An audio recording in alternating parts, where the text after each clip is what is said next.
नमस्कार दोस्तों, आप देख रहे हैं बोले भारत। मैं अनुराग हाजिर हूं आपके साथ यूपी में आज के साथ। हमारे साथ हैं मनीष जी। मनीष जी, शुरुआत करते हैं मकर संक्रांति से। जाहिर सी बात है, आज की शुरुआत मकर संक्रांति के साथ ही होनी चाहिए। हालांकि 14 जनवरी को भी बहुत सारे लोगों ने स्नान किया था संगम में और तमाम नदियों के घाटों पर, लेकिन 15 जनवरी को ही मकर संक्रांति असल में मनाई जा रही है। जो बताया गया है कि किस तरीके से सूर्य का मकर राशि में प्रवेश हो रहा है उसके हिसाब से, और ये भी है कि अगले 55 सालों तक, कुछ खबरें ऐसी भी आई हैं कि अगले 55 सालों तक 15 जनवरी को ही मकर संक्रांति हुआ करेगी। तो लाखों लोग आज भी संगम के किनारे स्नान कर रहे हैं। और सबसे एक बड़ा पर्व यूपी में गोरखपुर में भी मनाया जाता है, क्योंकि गोरक्षनाथ मंदिर में खिचड़ी चढ़ाने की परंपरा बहुत पुरानी रही है, बाबा गोरक्षनाथ के समय से ही। और सीएम योगी आदित्यनाथ भी गोरखपुर में मौजूद हैं। उन्होंने भी पौ फटने से पहले खिचड़ी अर्पित की और ब्रह्म मुहूर्त में पूजा पाठ की शुरुआत हुई। और एक खास बात यह भी है अनुराग कि भारत से ही सिर्फ उसका संबंध नहीं है और यूपी से ही उसका संबंध नहीं है, बल्कि नेपाली राजघराने तक भी इस खिचड़ी का महत्व है। और नेपाल के हजारों लोग गोरखपुर पहुंचते हैं गोरक्षनाथ मंदिर में खिचड़ी चढ़ाने के लिए। तो वो भी एक बड़ी बात है। और ये पूजा पाठ का दौर चल रहा है। जो शुभ कार्य, शादी ब्याह, किसी का उद्घाटन या अन्य कोई भी हिंदू मान्यताओं को जो मानने वाले हैं, उनका जो पिछले 1 महीने से बंद था वो अब शुरू हो गया है। और मकर संक्रांति में घर घर पूजा होती है। लोग तिल, गुड़, चूड़ा, दही, बिहार में इसका और भी भव्य रूप देखने को मिलता है। और भी भव्य रूप देखने को मिलता है। तो फिर एक बार दर्शकों को मकर संक्रांति की बधाई। अब थोड़ा सा दूसरी खबर पर आते हैं। संभल हिंसा के समय एक चर्चित हुए पुलिस अधिकारी, पुलिस उपाधीक्षक अनुज चौधरी के बारे में कुछ सूचनाएं आ रही हैं कि उन पर शायद केस दर्ज करने के लिए कहा गया है। अनुज चौधरी पिछले दिनों में बहुत नाम रोशन किए हैं, सिर्फ पुलिस विभाग में ही नहीं बल्कि अपने हिंदू धर्म के प्रति उन्होंने जो सार्वजनिक तौर पर अपनी आस्था दिखाई है उसके चलते भी बहुत चर्चा में रहे।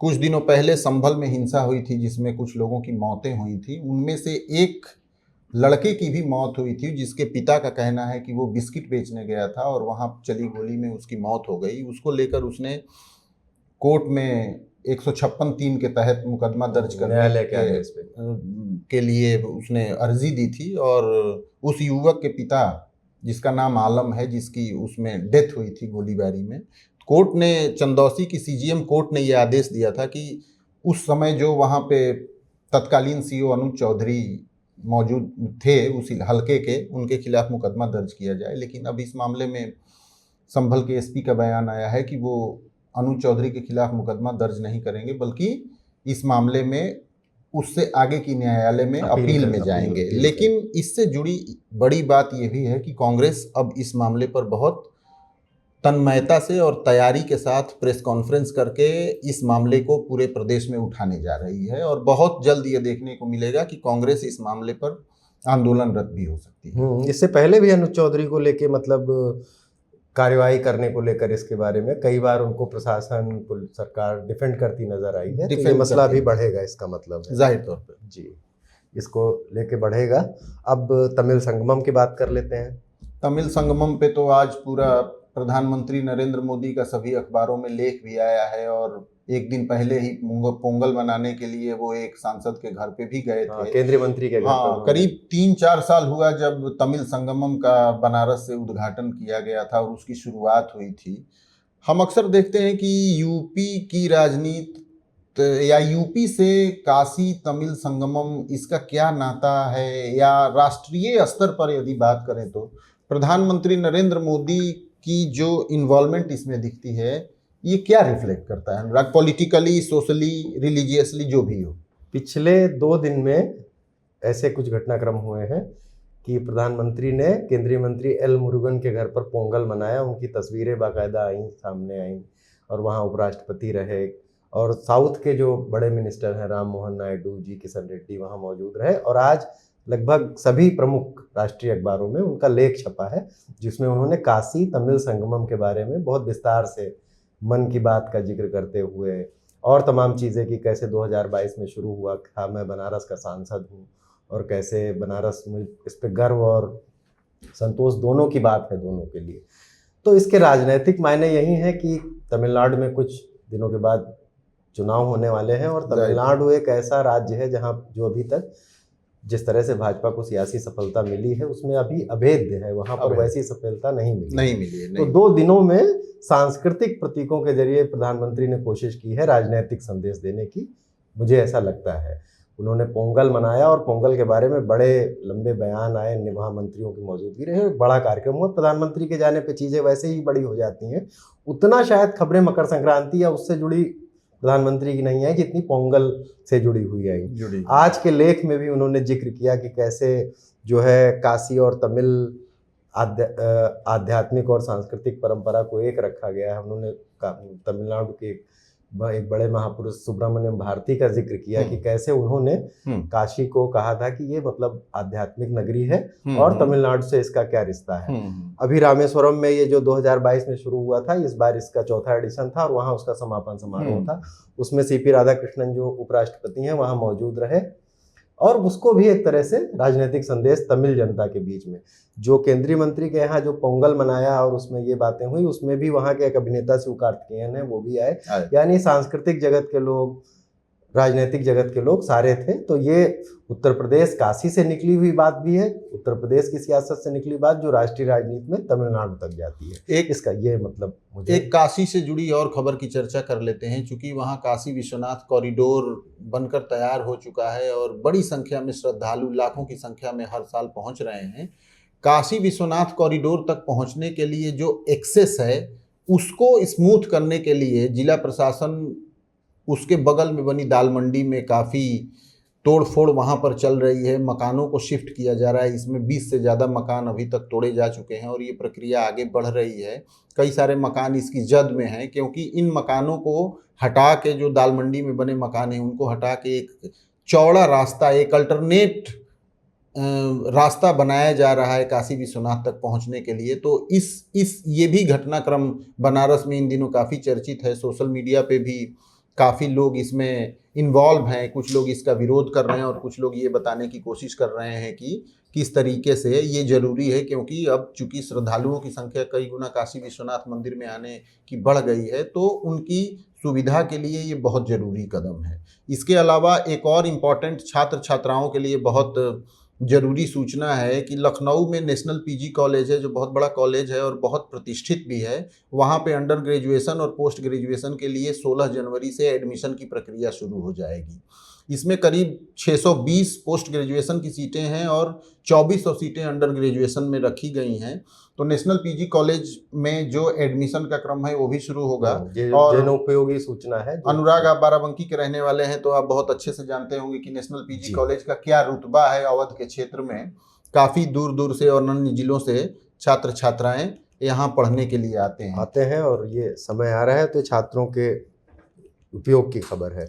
एक खबर की और चर्चा कर लेते हैं। आज इलाहाबाद हाईकोर्ट ने एक निर्णय में कहा है कि अगर गलत एफआईआर दर्ज पाई जाए जांच के बाद, विवेचना के बाद, तो मुकदमा उस पर भी किया जाना चाहिए जिसने गलत एफआईआर दर्ज कराई है।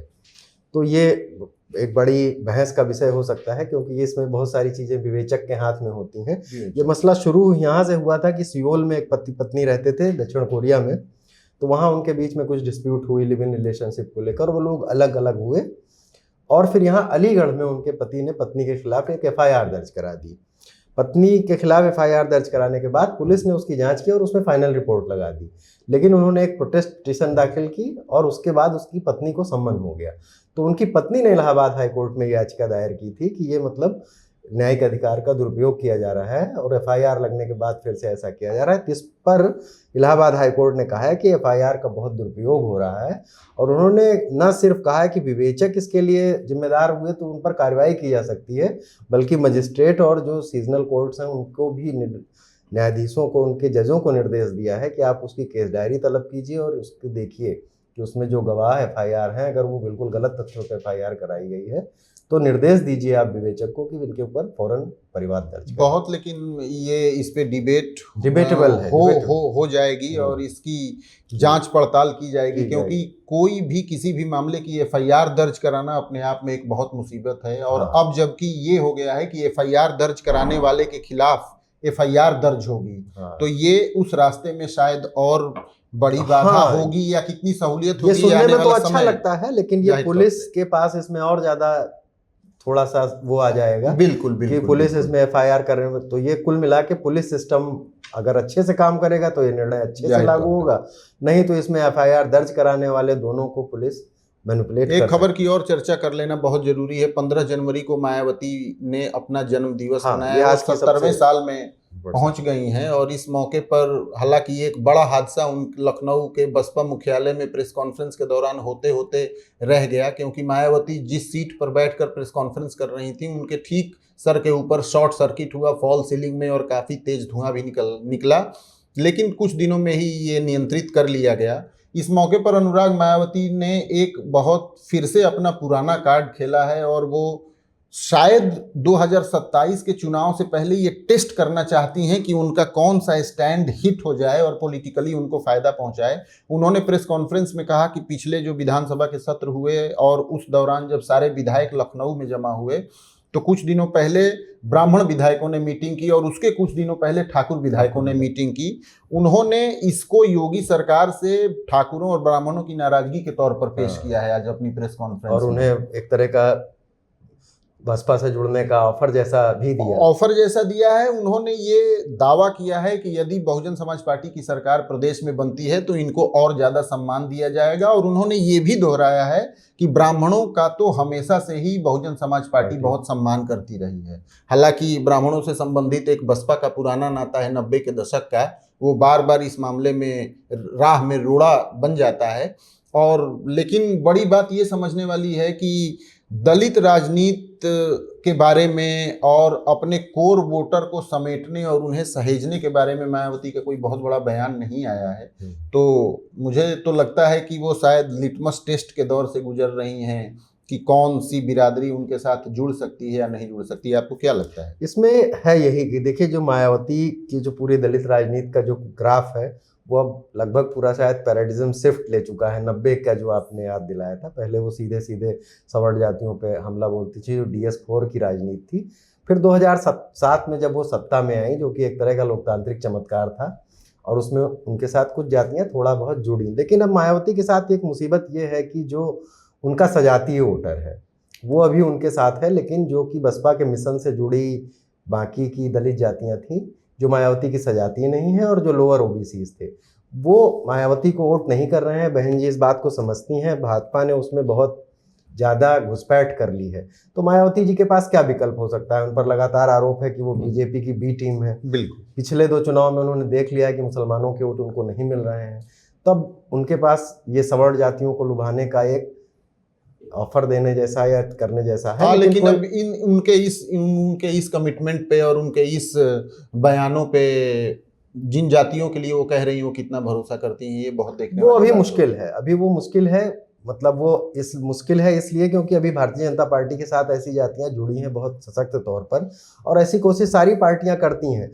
हाँ, ये जरूर है कि मायावती की जो, अगर आप बसपा पर बहुत गहराई से नज़र रखते हैं तो जो मायावती का सजातीय वोट है, तो जो उनका एक पुराना BSP के मिशन वाला सिस्टम हुआ करता था गांव-गांव में जाकर, उसको वो फिर से कर रहे हैं। लेकिन उससे हो ये रहा है कि सजातीय वोटर ही वहाँ ज़्यादा जा रहे हैं, और उनमें एक गोलबंदी है कि बहन जी को फिर से ताकतवर बनाया जाए।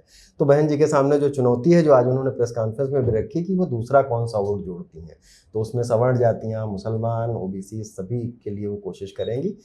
तो इस प्रेस कॉन्फ्रेंस के आगे वो क्या करती हैं, इस पर नज़र रखनी होगी। और हम भी यूपी की सभी खबरों पर नज़र रखेंगे और आपके पास यूपी में आज एक विशेष प्रोग्राम के तौर पर यूपी की सुर्खियां लेकर आएंगे। अगले एपिसोड तक के लिए हम दोनों को दीजिए इजाज़त। नमस्कार।